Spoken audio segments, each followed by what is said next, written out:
President kari Venezuela Nicolas Maduro ula Ïuhkjat ningkong ha US hanin ke step South America lingkot Hadien ba ula Shah ra Jubor ringkat bat kalok jong ka Cilia Flores haki Shipai US naka yingsa jong ke badan hanong ba Caracas. Layalam ya Maduro Shah ke Jakarta rikam ke tenat drug enforcement ke bahanong ba New York Hadien ke jinglet hyar thma jong ki Shipai US hak step jong ke singsat jan ya ke Caracas ke badai ke nong ba jong ke Venezuela bat kenraru ya ke yingsa jong ki Shipai US ki hyar thma ya ke ketem jong ki Shipai sun ke Venezuela ha Francisco de Miranda ke blatip ru kum ke lakar lota.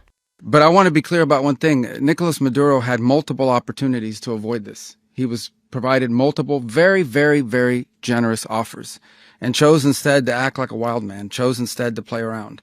And the result is what we saw tonight. Banpin kin mau lakem ya Nicolas Maduro haka steps ngi sa jan hadien baka US kala keno don kti hakikam khai drug bat kilet no kikam sniu persha ya kalong briu man briu ringkat ke jing keno bak lasen shar ya ka Venezuela da kinong khai drug.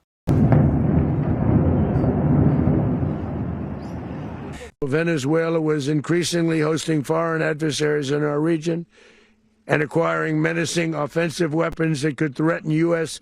interests and lives. And they used those weapons last night.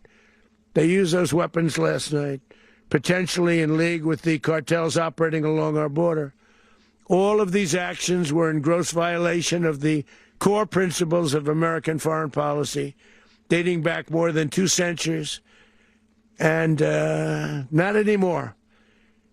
All the way back, it dated to the Monroe Doctrines. And the Monroe Doctrine is a big deal. But we've superseded it by a lot. By a real lot. They now call it the Donroe Document. I don't know. It's Monroe Doctrine. We sort of forgot about it. It was very important, but we forgot about it. We don't forget about it anymore. Under our new national security strategy, American dominance in the Western Hemisphere will never be questioned again.